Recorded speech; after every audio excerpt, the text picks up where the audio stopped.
radio at all. Not even with the bombing plane that's coming over. All radio is dead.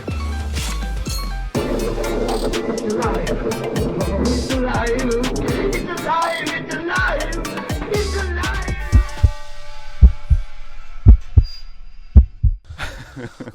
Welcome to Horror of the Worlds, where we hope you horror appalled. Thanks for joining our cult today. I'm Stephen Miller. I'm Curtis Gerhardt. And today we are actually going to talk to you about cults. Let's start off with the definition of a cult. It's a system of religious reveration and devotion directed towards a particular figure or object. Another definition for it, one that's a little bit more familiar, is a relatively small group having religious beliefs or practices regarded by others as strange or sinister. And I feel like that's where some of these people will fit in today. I could see that. Yeah, so the first one on the list is everybody's favorite, Jim Jones. He was known as the Father. He was mostly known for forming Jonestown. Jonestown in 1976, 78. Off the top of my is head, when I do not know. It started. The big shit happened in 78. I know he's like one of the ones that everyone knows about, but they don't know about at the same time. Yeah, there's a lot of buildup. Like, I feel like out of all the cults, this is the one where you see the longest structure being formed. Probably like 10, 15 years in the act. And at least I want to say with our generation and older are the ones that actually at least know about Jonestown. Yeah. At least, because I want to say he's the most famous cult leader. Or even if you don't know Jim Jones, you probably heard of Jonestown, or even one of the famous sayings, which I'm pretty sure you'll get to here in a few minutes. But I can't think of any other cult leaders that, kids nowadays would probably know of or think of. No, I feel like Jim Jones is not. still probably the king of cults. That's not. I feel like that's this a is legitimate cult. This is a particular one that everybody should know because know your leaders, right? Mm-hmm. I mean, this guy probably started a lot of what we see in politics today, for the most part. I mean, as far as how gaining followers and preaching is concerned, they're a imperfect version of leadership. Yeah, like they are very good at being a leader. Like regardless of what evils that some of these cults do. Some cults, not all cults are bad. Like not all of them are bad. Some of them are actually very good. Good for the society. Good for the people that are inside the cult. But these are the ones that create bad names. These are the ones that give cult a bad name. Absolutely. With this particular cult, he started it in the mid to late 70s, and he brought everybody down to where is it? Guyana, South America. Mm-hmm. And that's where he wanted to start this town because he felt like it was the best place for him to gain power and a good structure. He wanted a strong following and protection because he had gained a paranoia from the American government. He didn't want America or the CIA or FBI at the time to stop what he was trying to do. That whole paranoia kind of kicks in, but he wanted his own, pretty much police his own society that he created. No, by the time this whole thing started, you're wondering how the fuck he had all these people following him. I mean, almost 1,000 people, like standing up for his name. But beforehand, he seemed like a pretty chill guy. Like no offense to any priests or anything like that. Like this guy just seemed like he wanted peace for his people and pretty much created a community or a commune out in the middle of South America to preach that. He weaponized religion. Yep. Because I want to say he was I'm pretty sure it was Jim Jones that was a pretty smart kid. He had a great memory when it came to reading the Bible and all that stuff. He was able to repeat a lot of the verses, and he was a great I think his term was pastor at the time. I can't remember his exact spot when he actually started up in the church, but he was a great leader in it. But then, shit kind of went south. He didn't like what certain churches around him were doing. Right. Like he liked their methods, but he didn't like exactly how they're falling out. One of his favorite forms seemed to be gospel, and that's how he got a larger mix of people going to his sermons and things like that. He preached like in terms of anybody else, like a black woman speaking in gospel churches. That's how he mixed it up. Yeah. He had a lot of positive vibrations and things like that he carried to each and every one of his sermons and stuff like that, and it carried out through almost the last fucking day, and that's how he got everybody to drink the Kool-Aid. That's like one thing I kind of hate. Like, I do kind of try to see the silver lining or the positive notes in some of these horrible people. Like, without a doubt, these people are fucking bad people, or he's a bad person with some bad people behind him. But I still like to look at it as if these people didn't have this warped sensibility and wanting to create their own world, they would be great fucking leaders. Oh yeah, like if it was actually for good. So I mean, that's how I always try to look at it. It's like the whole what if. I feel like it's a Marvel like what if comic. What if Jim Jones ran for president and didn't have a cult? Yeah, right. Have a country. Like I don't know. Well, let's start with the People's Temple, description of that. It was later known as Jonestown, and it was built by the people that lived there with long hours of abuse and intimidation. This was where Jim Jones started showing his dark side. This is where the paranoia started kicking in. Becoming more of a dictator. Yes. He, upon arrival, he took everybody's passports and shit. Nobody had money or anything like that. It was more like he gathered the money, and the money went towards the community. Mm-hmm. So he carried out a typical communist kind of way of doing things. Not that I have anything against all communists, but there's an evil way to run shit. And this guy was at least trying to put forth on food and things like that. He's not my comrade. He's not calling my comrade either. When people were falling asleep during the building of this, he would threaten them with guns and things like that. And nobody else on the site had weapons. He was the only one with a handgun, and he hired locals in South America to be his armed guards at the perimeter of the territory. So that was pretty much where the people there were standing. I know I have to say this so it's out of my head. I may or may not go in the video, but I feel almost kind of weird saying my comrade and almost saying communist, especially after the World War II episode where like I was borderline praising the Russian movie I talked about and the Russian Air Force. Russians were brutes, dude. They're brutes. They were. Yeah. Like they were fighters. Now, I can't remember whether it was ABC or NBC. I'm pretty sure it was ABC News Company. Finally went over there to do a report on Jonestown because they had heard about this being built and who built it. Mm-hmm. So they wanted to see how it was going, and they brought a crew with them to kind of check out the community, and that's when it created a big stir. That's when not only Jim Jones, but some of the people started reporting to the news crew that, hey, man, if you got a way out, I want to fucking go with you. Mm-hmm. And this created a fucking uproar. All of a sudden, in a matter of a day, you had hundreds of people that were trying to get the fuck out of there. Yeah, everyone was, like, I think it was like during the whole insurgents, I guess you could call it, like when they had the Newsacre, and I think it was like a governor or something. It was a political figure was there with them and stuff. And we knew when they were doing all the speeches, because I mean, Jim Jones, he was also he had his prayers and all that stuff on repeat throughout the loudspeakers. He pre-recorded all this stuff, so it was 24/7. Prayer. His speech going around all the time. So it was good old brainwashing. That's pretty much it. Like one thing that makes a great cult is you keep them awake, you make them weak, and they're very susceptible to brainwashing. That is one of the signs of a bad cult. When they were doing the recording for the news, everyone seemed happy. Everyone was in prayer. Everyone had their arms up. They were just praising. They were happy until the cameras went off. That's one of those things you don't let the Father, as they called him, see you fear or want to waver away from him, because that's when things get fucking violent.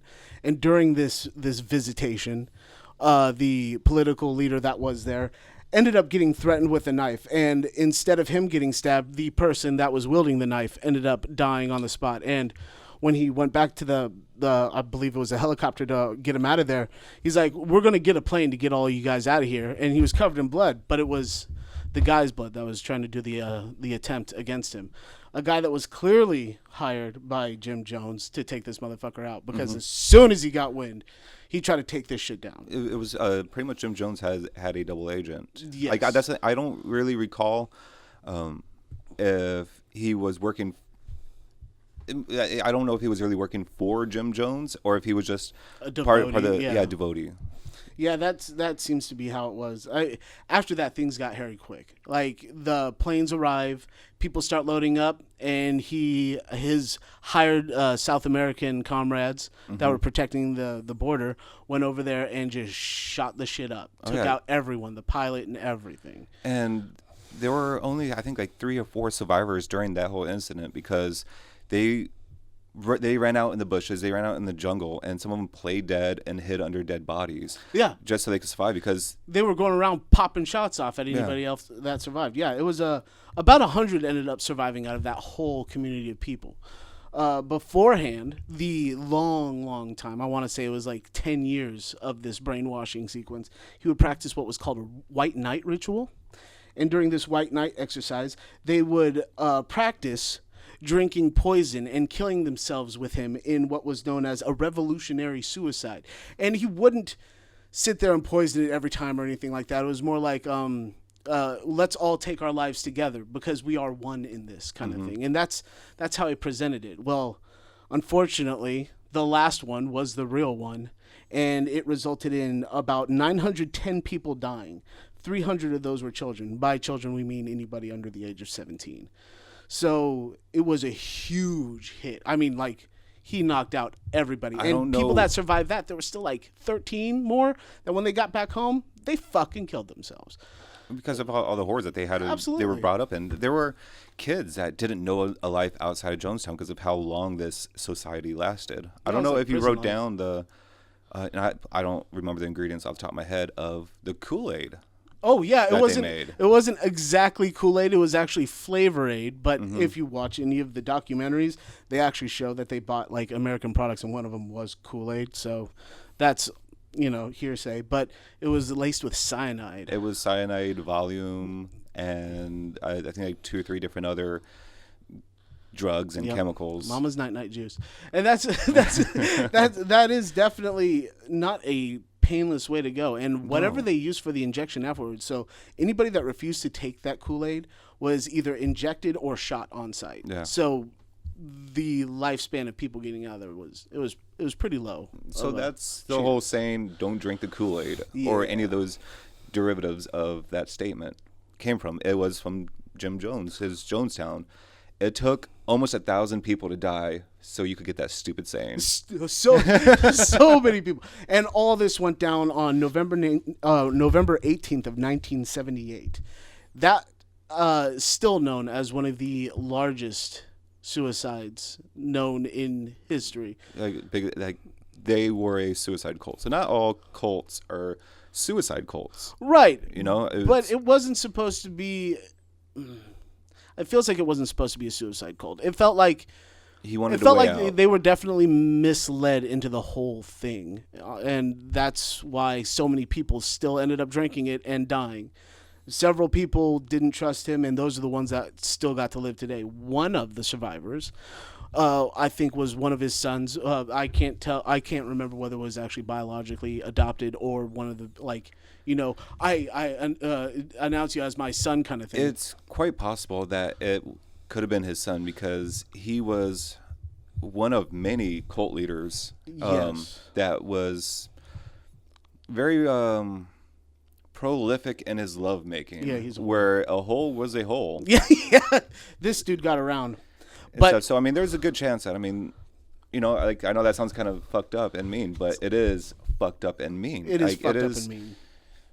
And that's the thing. The only one getting some in Jonestown was Jim Jones himself. Yeah, and that's unfortunate. Some of the times that's how he made it happen. Like, you were not to be caught fornicating on it. And some of the times it wasn't rape either. No. You know, I mean, some of them didn't want it, but I wouldn't consider that rape. It was just more so like, oh, the leader wants it or father wants it. That sounds so disgusting. Oh, father wants them. Oh, God. So But, dirty.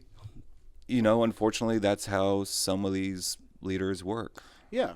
Well, one of his sons, that was the survivor, got to deliver a final fuck you from Jim Jones. And what Jim Jones did was donated the rest of the cult's money to the Soviet Union. 3 briefcases full of cash. Absolutely full of cash, delivered to the Soviet embassy located in Georgetown, not too far from the site of where he was. So that was how much Jim Jones absolutely despised American government and all that shit. Like, that was a big fuck you. That's not surprising. It's not that surprising. I I mean, just with a warped mind, in order to be this kind of leader to begin with, yeah. you know, it's you're going to have enemies, and you're going to create your own. You're going to fabricate your own. The whole time I was trying to do research on him, I'm like, how did he feel like he got one over on him? Because obviously his idea of creating a better version of what he saw Pretty much, failed. you're not going to take me down. Yeah, you're not going to take me down. And he gave it to, at our time, the worst enemy he possibly could.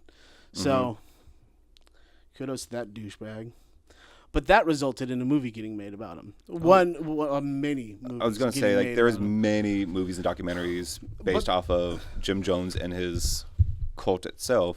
Yeah, this one, being loosely based on him, was directed by Ty West, written and directed by Ty West, and presented by Eli Roth, known as The Sacrament, released in 2013. We've been to some of the most chaotic, war-torn places in the world, but never for something as bizarre as this. Here we are. Welcome to Eden Parish. You guys built all this? Father had a vision, and we built heaven here on earth.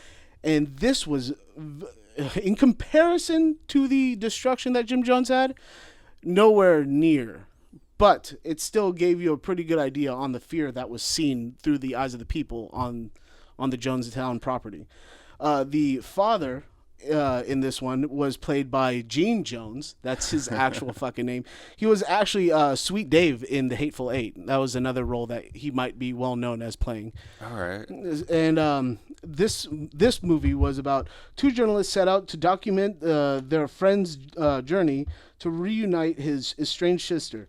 They track her to an undisclosed location where they are welcomed into the remote world of Eden's Parish, a self-sustained rural utopia composed of nearly 200 members and overseen by a mysterious leader known as the Father. It quickly becomes evident to the newcomers that their paradise may not be as it seems. Eden's Parish harbors a twisted secret. What started as just another document shoot becomes a fight for survival. And throughout the whole movie, it feels like almost kicks off immediately. It feels like they skipped a few steps, and over the next couple days, everything started to crumble, and these guys are just like, let's get what we have and get the fuck out. It starts with when Jonestown actually got interesting, the part that we all know about. Right. You know, not, like, again, Jim Jones, his start, or all the things that he had to do to get to this point, but it kicks off, you know, in South America. Right. This whole movie almost feels like it was very close to being a documentary with the way they followed it around. They changed, either they embellished or they slightly left out some of the other happenings. But for the most part, it's got a strong base from the original occurrence, and the head count was a lot smaller. Like in this movie, it was 148 people ended up killing themselves out of the 200. If only. Like, no, I mean, if only yeah, that like, was... No, like, that's a huge difference. I mean, it wouldn't. I feel like it wouldn't still be talked about today if it was as small. Oh, I mean, as big as cults and serial killers are nowadays, I'm pretty sure... Well, yeah, you're absolutely I've learned right. a lot because, you know, you're just seeing it through...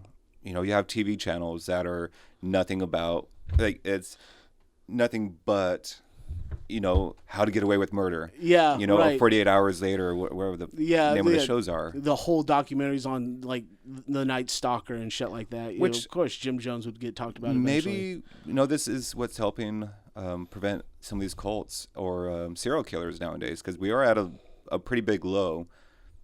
Sorry, that sounded weird. It's like there's a shortage in murder these days. Well, it's not so much murder, but in serial killers. Because one, it's harder to get away with murder nowadays. Yeah. Thankfully, it's harder to get away because there's always going to be sickos, regardless. But I'm curious if it's all these podcasts and TV shows that are helping kind of like curbing that urge. Well, there's some of these. Yeah, there's what is it? Those like Reddit forums and things like that.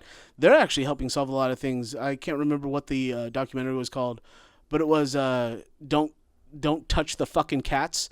I can't remember what it was on. It was on Netflix, but it was about this guy that'd go around and killing cats, and eventually these murders, this killing of cats in these most fucked up ways ended up escalating into him killing people. And the whole time there's a forum that's trying to help track down this guy because he hurt a cat. Oh, fuck no, don't hurt Kitty. Yeah, no. You know what I mean? Like, I'm kind of okay with the 900 people, but don't kill a dog. Yeah, that's what I'm saying. I'm almost joking. You know? But yeah, I mean, I feel like with cats? Technology these they're hard days, to catch to begin with. I mean, all right, that's kind of impressive because cats are a lot quicker and agile than dogs. I mean, so he didn't take the easy way out. Yeah, but this guy ended up being taken down because of the community. Saying that joke. I'm sorry. I'm sorry. I'm keeping that in. What is it like? What is it? The Unsolved Mysteries. You know how they have the report and shit like that. It feels like people are actually taking that to heart and reporting shit, and they're actually catching some of these motherfuckers these days because of technology and communication.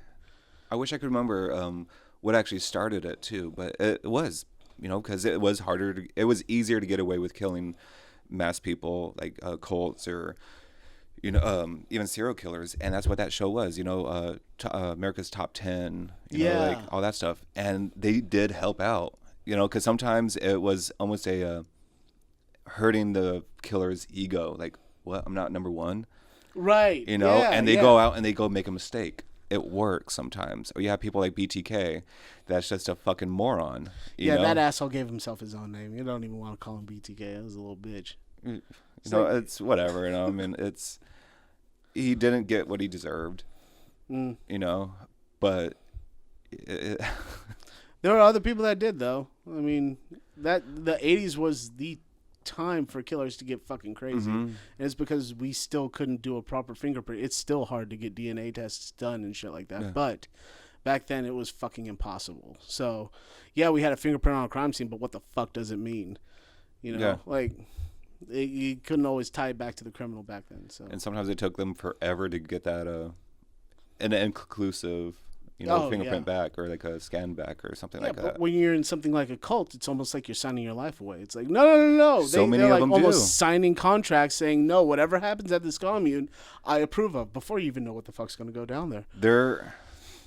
I know we should be talking more about this movie. This is probably the last one I'm going to talk about for this moment.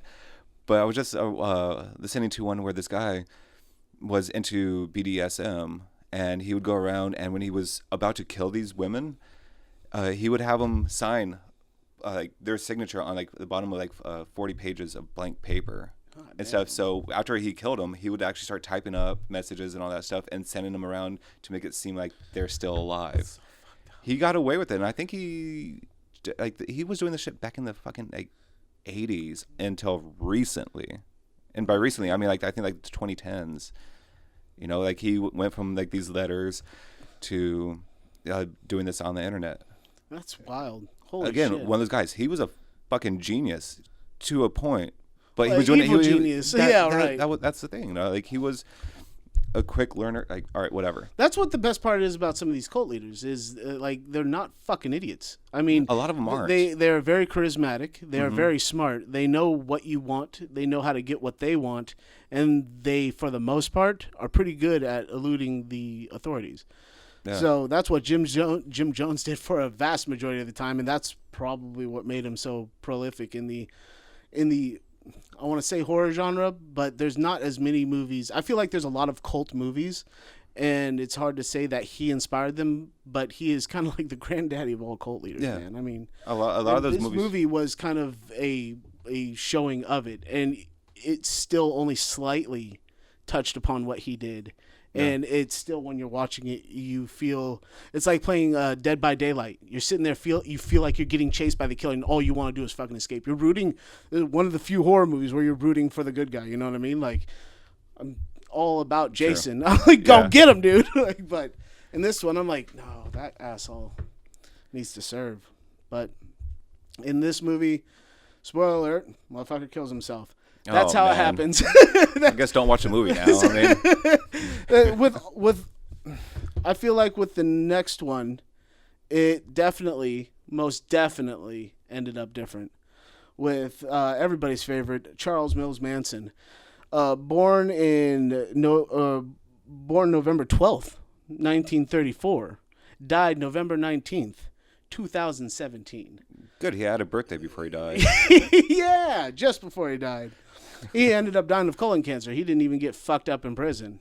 This guy lived his whole life in the system, though. So I feel like he was most comfortable inside penitentiaries and shit. Like, the most time he was free was when he created the Manson family. Created the Manson family, Otherwise, he was always incarcerated. Yeah, the whole time he was incarcerated. The most significant time he was incarcerated was just before he started the Manson family, and that was about 1961.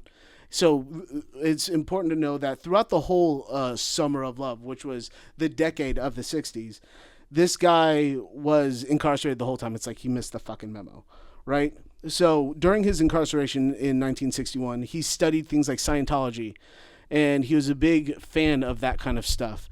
That's what he kind of based his religious beliefs as. And as of July of 1961, that's what he listed as his religion, was Scientology.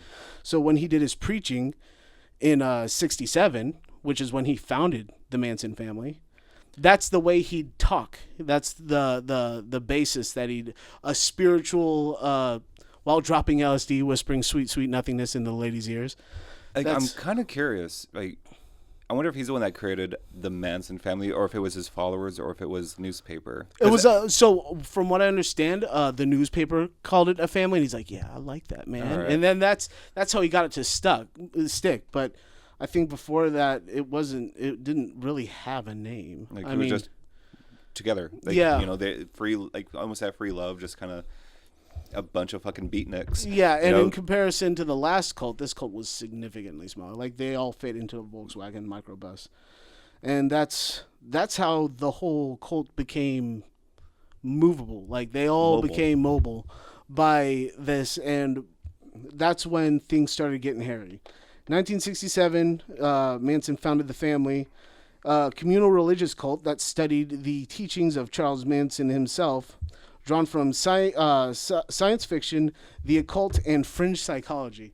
This guy was almost off his fucking rocker. But at the same time, if you listen to him beforehand, it felt like he had his wits about him. Like, when he was trying to get his record career taken off, which that was his passion, was music, which is surprising. He did have an album, and it's actually not bad. You can listen to it on Spotify, actually. You can listen to Manson's music. It actually doesn't sound that bad if it's your flavor of music. Yeah. I think it's garbage, but I'm not a fan of the Byrds or the kind Beatles of country or any of that shit. Like, yeah.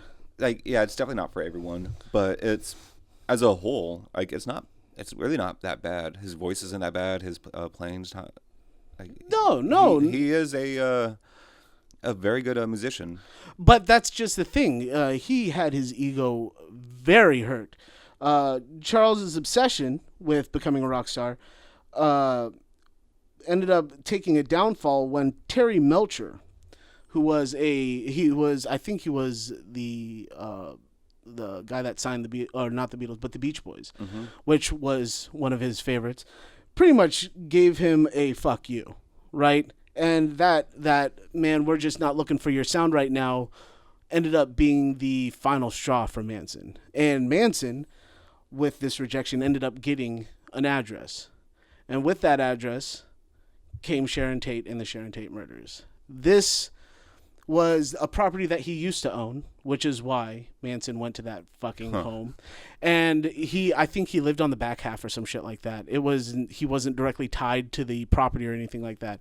But when Manson went up there to try to find him, like, he came up aggressive. This motherfucker was ready. He'd have probably done the business himself if Melcher would have answered the door, but it wasn't him. I think that's what I remember hearing too. Like he was intending going there to actually kill him, and would have probably killed him right then and there. Yes. But this was pre Sharon Tate as well. Like this wasn't like, oh, he showed up in Sharon Tate and is having a fucking party there. Which I don't think it was Sharon Tate's party. It was someone. No, I think it was. I can't remember what the fucking the party was for. I feel like it was a rap set or something like that with Sharon Tate, and that's kind of what they were somewhat celebrating. But then again, Hollywood back in the day too. Yeah, Hollywood. Famous people. Hollywood lives, gotta love them. Hollywood Hills. This discovery of the location and all that stuff, Charles went back to his group and said, listen, I don't fucking care who's there. You're going to kill them all.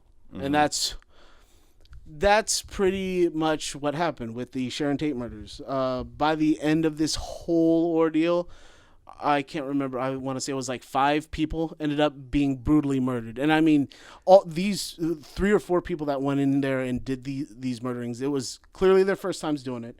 They were led, not physically, but emotionally and mentally led there by Manson to do these killings, and it was their first time doing anything like it. So the brutality was, and that's still putting it lightly too with what I've heard. Yeah, like wrote out all pigs must die, kill pigs, and Helter Skelter written in Sharon Tate's blood on the door, on the walls, all this shit. Like they ripped those people apart. Yeah. And another one would have happened, I think, if they wouldn't have put a kibosh on it as quickly as possible, because they found Sharon Tate was also, I think, what was it, 7 or 8 months pregnant as well. Yes. And the only reason Polanski was able to go molest kids was, I think he was across making a movie at the time. And I'm saying that because Sharon Tate and Roman Polanski, which is, this crowd would probably know him because of Rosemary's Baby, but he's also done, I think, what is it, French Connection and a couple other good movies. Yeah, he's an artsy chimo. Yeah. This don't get me wrong, dude's an asshole for doing what he does, but I don't think anybody deserved the treatment that Sharon Tate got. No one for sure. ever deserves this kind of. Yeah, it was. And that's the thing. I feel like it was because they couldn't tie Manson to the direct actions of it. Instead of him getting the penalty, he got life in prison. Mm-hmm. And it doesn't seem like he had the worst fucking life in prison, man. It's weird. To live almost to 80, he lived to 83 years of age before dying of colon cancer. Yeah. And that's the thing too. Like, almost any of these serial killers, especially these big, pretty much well-known ones, people love them. Yeah. I'm not kink shaming or any of that stuff, even though I almost kind of want to kink or shame this kink. But, some of these people get married multiple times while in prison to different women that they've never met him or her, or they only did it behind glass. And it's one I don't personally understand. But a lot of these people don't have a bad life behind bars, which is sickening on its own. Yeah, well, Manson, in my opinion, had some pretty damn good charm with the way he could swoon ladies. And I mean, not to mention the help of LSD. It definitely gave him that cutting edge. Oh yeah, if you're able to actually swoon. Yep. Play a guitar and sing to someone, usually you're going to make them kind of fall in love with you. He had an edge in Hollywood because of it. I mean, he was at least known. I mean, shit, the best thing that came out of good old Charlie Manson is Marilyn Manson. Yep. And even he's having issues on his own. He's having his own problems, but that just goes to show, be careful on who you follow, man. Like, these guys. Yeah, just because you're family doesn't mean it's good. Yeah, right. Yeah. Family isn't always everything, especially if it's the Manson family, bro. Yeah, if last name's Jones, sorry. That's right. Or Rain Manson, check, bro. Get the fuck out. Now, the movie that was, I want to say inspired, but that's giving it too much credit. Mm-hmm.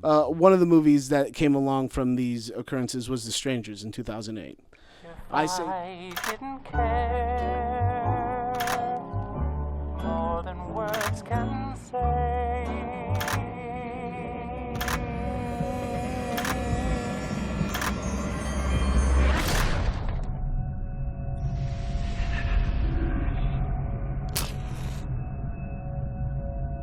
love you, Jimmy.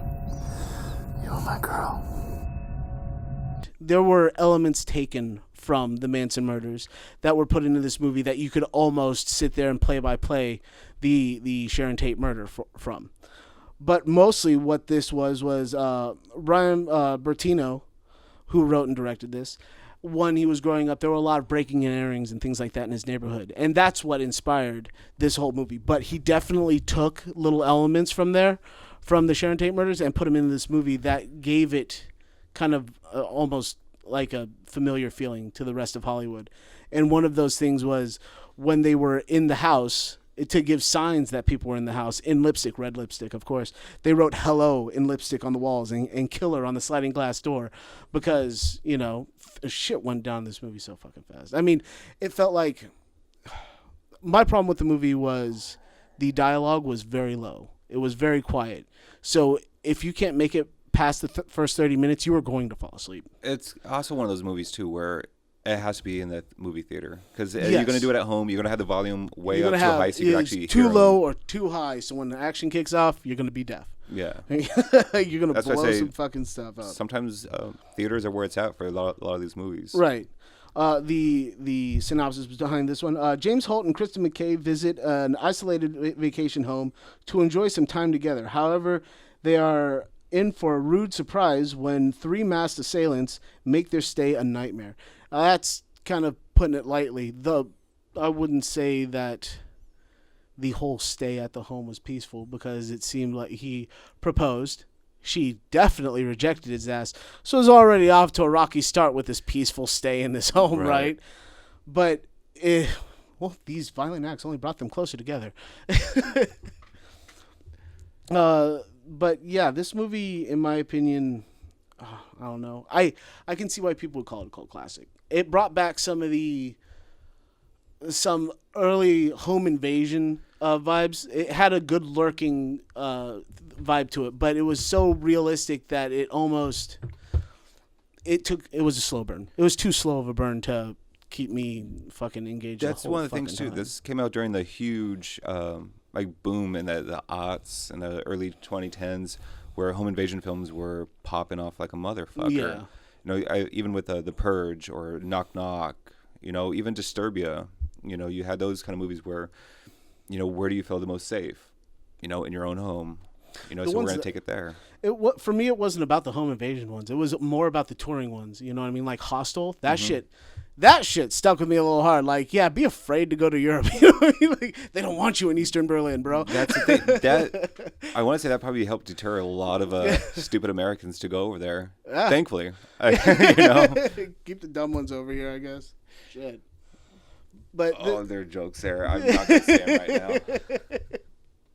But yeah, The Strangers was probably the biggest one that he inspired. But there were so many other movies that were made directly based off of it. But he only had the one thing. The biggest thing about him was that he wanted to become a musical rock star. Mm-hmm. And he didn't get there. But there are plenty of rock stars that took some inspiration from him. I dare say Rob Zombie, but I wouldn't say that Rob Zombie based his look off of him.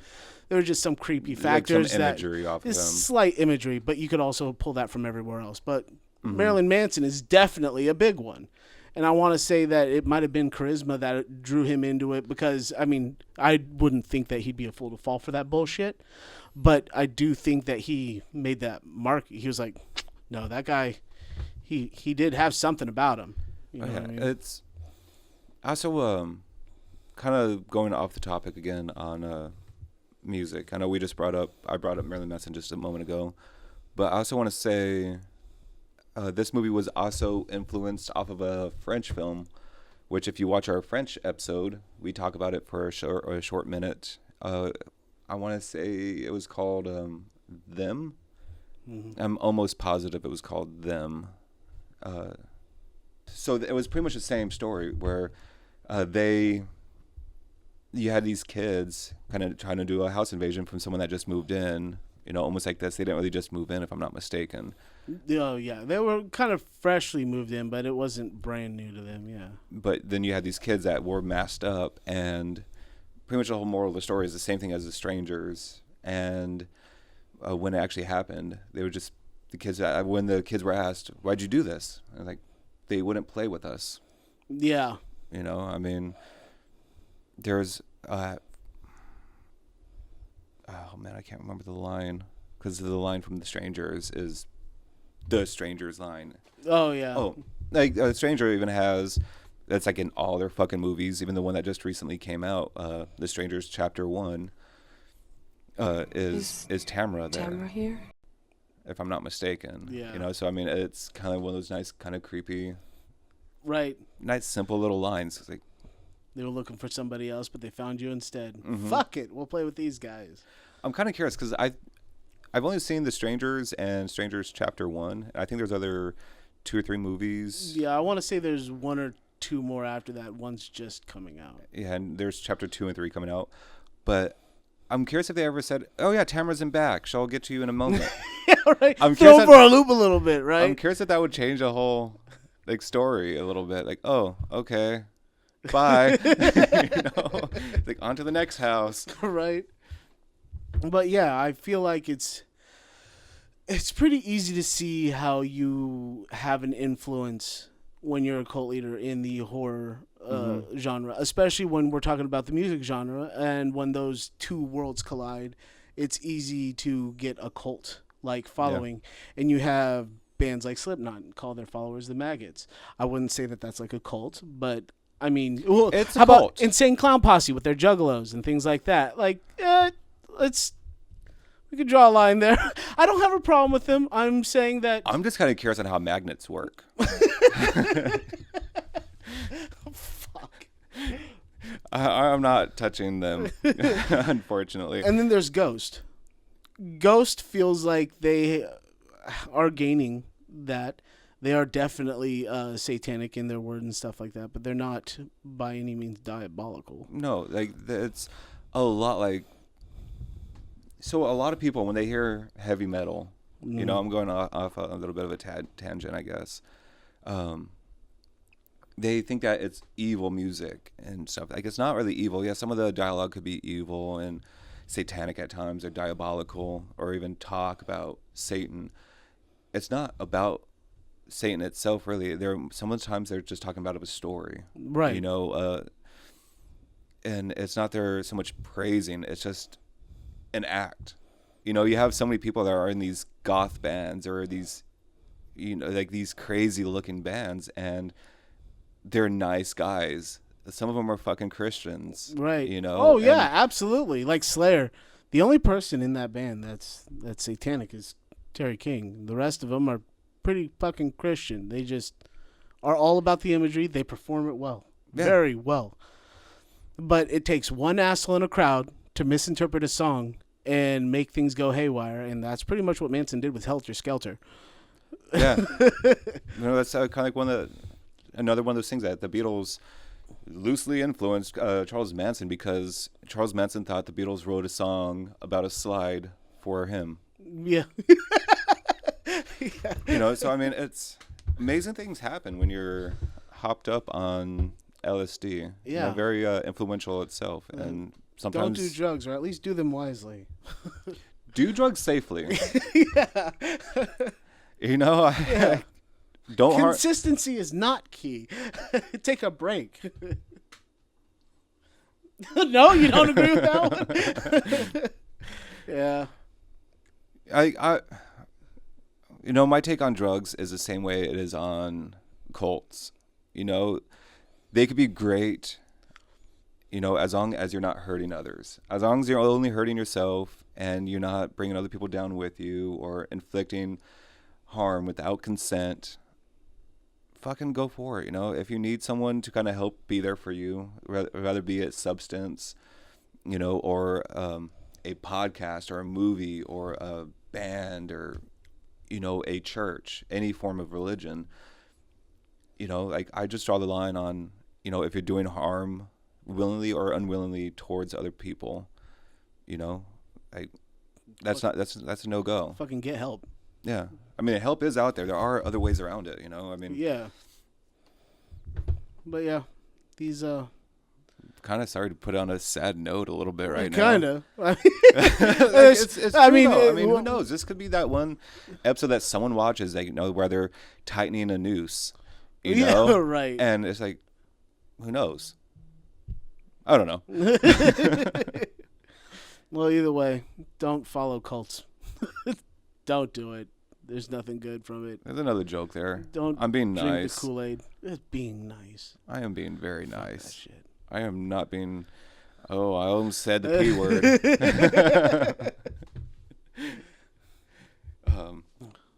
I don't know if you have anything else. If you wanted to talk about that vampire cult. No, or the any of that vampire stuff. cult was very, very, in my opinion, it was hard to find things on because it felt like it got washed out a little bit. Do you remember the movie decently well? I remember the movie a little bit. I felt like the vampire cult from 1997 was a very quick-lived thing with what is like 5 kids. Yeah. Only 2 of them trying to be hard influences on this. This isn't going in right now. Like, I'm actually like, But yeah, genuinely that- asking you if you could all pull it of up on your that- phone and be good with it. I could kind of remember a decent I don't amount think of the I don't think I can remember too much of it because I couldn't find much more on the cult itself. I found that movie, and that was about as far as I could get, as far as a documentary on it or anything like that. Is Like, the movie any good, or is it worth recommending to people? the movie was shit. It was so bad. The actors in it were bad. Nobody has a career off of this. Go ahead movie. and pull up the movie so we can at least say the name when it came out and who directed it. And feel free to deluge on, or divulge whatever on how bad the movie is or how politely you want us to talk about it. Because I could kind of talk about this could just be like a 10-minute, like even Okay. a 5-minute segment just because of, more the merrier. Excited. I kind of enjoy just that. Just throw that little stupid shit out there. Okay.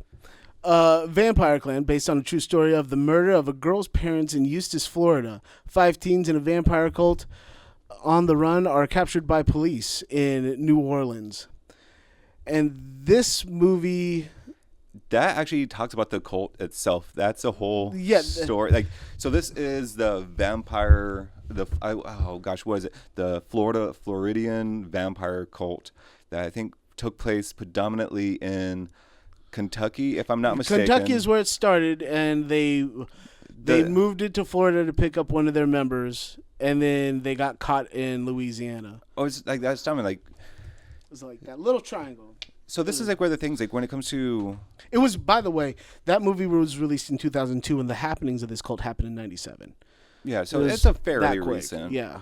A quick money grab. Yeah. Cults are a big thing. Let's make a movie off of it. Cults and vampires. This is before they started Sparkle. So, and that's the thing. Like, they're not even the only vampire. All right, so kind of going back on. Oh gosh. Directed by John Webb and written by Aaron Pope. This one, I don't feel like I recognized anybody or anything off of this. From like when I watched it, I'm like, this is years, decades down the road, and I still don't know who the fuck these people are in this movie. You know what I mean? Not that says a whole lot about it, but Talking more about the cult. Like I'll kind of go back to Marilyn Manson, kind of swing out connective tissue. This bitch is during the whole Columbine shooting. When there were the 2 kids or whatever. There was a documentary that was made about it, and he ended up asking Marilyn Manson, so what would you tell these kids, if they were still around? And Marilyn Manson just said, I wouldn't say anything. I would listen. And Good I feel job, like Manson. that was a very simplistic and great thing to do, because when it came to this clan, it was pretty much a group of 5 kids. 2 were pretty much all 4 of them were following the lead because they were LARPers. yep, pretty much. They were vampire LARPers. Really, only 2 of them actually were. It felt like the girls weren't behind that bullshit. But. It was a lot of how their cult kind of started a little bit. It was kind of D&D based, Dungeons and Dragons based, where I can't remember the name of the game they were playing, but it was vampire based, of course. Yeah. Where instead of playing the Well, like it's John like Constantine, instead of trying to play the guys trying to kill the vampires, you were the vampires actually trying to kill others. And if you drank too much blood or killed too many people, you became more insane and couldn't control yourself. So they made this tabletop game into a real life situation where I can't remember the main leader of this group, his name, but it was Rod Justin Ferguson. Rod. Yes, Oh, Rod. I remember that now. He thought he was a vampire. He was charismatic in that way where he was just like, oh, I'm this ancient vampire, and I just forgot about vampire ways because I'm so old and I haven't drank human blood in 300 years. He was he was able to influence his friends, and their friends were outcast as well. So, I mean, it's easy for outcast kids to kind of group up together. Yeah. And sometimes if you have a crush on someone, it's that much easier to listen and follow their lead. Here's a little bit more on the storyline. Or a better description is 5 friends welcome a real life vampirism into their lives. Mm-hmm. They cut their own wrists and let their friends drink from them. Rod, the leader, and a very psychotic young guy ends up killing Heather's parents and stealing their car to go on a crazy road trip. His behavior begins to frighten his friends, and though they went along with it at first, all end up in prison except for Heather. Heather was the... she was the most innocent. She was the most innocent, the last one to join the group, the small group. And she was strongly, once again, misled into it. And as soon as things started going down, she instantly wanted to reject and go back, but it was too late. Well, it was to go back to find her parents and all that stuff, because the last thing that she wrote to her notes was, we're going out to Europe, don't worry about me, I'm good, I'll be safe, love. I want, it's not verbatim, but it was pretty much that was what she left her parents. Yeah. So that was... all of them being angsty teens, mm-hmm. this family being well off and things like that. I don't think that they would have found that note and been fucking pissed or terrified. Your teenage daughter just leaves the house and this isn't one of those, it's just another latchkey kid with too much money. Yeah, no. she said she's going to be okay. Bye, daughter. Yeah, right. No. But the 2 males of this group, Rod, they ended up brutally murdering the fucking crowbar, with the crowbar. I mean, to the point where I think the mother was unrecognizable because her head was bashed in. He stuck the crowbar through the father's heart and just left it there. Yeah. Or stabbed it at least once. I think he just left it there, or he threw it in a river. I can't remember. And in this movie, they didn't show the brutality of it all. I feel like they left you to use your imagination to see what happened, and they didn't even imply that Rod did it. It was the crazy guy that was along with it. This crazy guy, and when I say crazy, I mean that. I'll go ahead and take it in the worst way possible. Rod fed him his blood, and this guy believed that he had gained the vampire's powers and was stronger than ever before. So the movie was definitely more fantastic. Yeah. And in this whole movie, I was like, all right, so are they going to spin off of it and kind of make these guys actually act like vampires? Is this going to be like Lost Boys with a bunch of teenagers? No. These guys were just... very influential teens. Yeah. Were took led LARPing astray. to a wrong level. Yep. And that's pretty much the story. Like, we've kind of said it throughout that. The movie definition kind of ruins the whole cult, but it's not even a cult. It's just a group of friends, which I would not really want to consider, a couple kids a cult. Personally, no. I wouldn't want. No, and I can agree with you on that. He didn't even have as strong as a following as Manson would. Like, I do believe that if he'd have been able to keep going, he could have gotten as strong as a following, because this guy didn't get the death penalty. They were talking about it at first, but because of his age, he ended up getting life in prison. This guy's still in prison. Like, so him and his mom was fucked up too. Like, she was writing sexual notes to a 14-year-old, and that's predominantly why she's in prison. Jesus. Because I don't think she really did anything except incite child molestation, or like the molestation of a kid. Yeah. And Rod and his mom both still believe that they're vampires, or at least they did when they got incarcerated. Yeah, but they're aging. They're definitely aging. I mean, well, I guess he could end up getting out within his lifetime. It ended up when he was like next 17 or 19 or something. Parole like that. hearing was, I think, a couple years back, but I think he got denied that. Awesome little tidbit. I'll write the name here on the screen because I can't remember the actual name of the book, but potentially one of the Bibles that they read, like the Vampire Bible, was possibly created out here in Lacey, Washington. Ooh, fun. And here I thought nothing happened in Washington. Yeah, it's a shitty website because I visited it And that's once, and why- I wanted to buy the book. I'm like, I'm kind of curious on what these kids were reading, what they took from it. That's what brought Glittery Vampires. But to us. it's- it's a fucking book. And you're not No, talking that- about Twilight either. It's not the Twilight Saga that he's talking about. It's the Lost Boys. They had glitter in their blood. You know, it's now that you can see it on 4K now. No, I feel like it's just like Tinkerbell. Spring She's a mean fairy bitch, dust. man. She- So let this be a warning to you guys. If you're watching this and you just got adopted into a family, or a group, if it's at school or if it's at work or, the new church you went to, and there happens to be, somewhere in there that's like Jones, or they're trying to, help you open up your eyes, and group leader is Manson. Or if anyone in that group is named Bridget, get the fuck out. Fucking leave. Bridget's a danger. All right.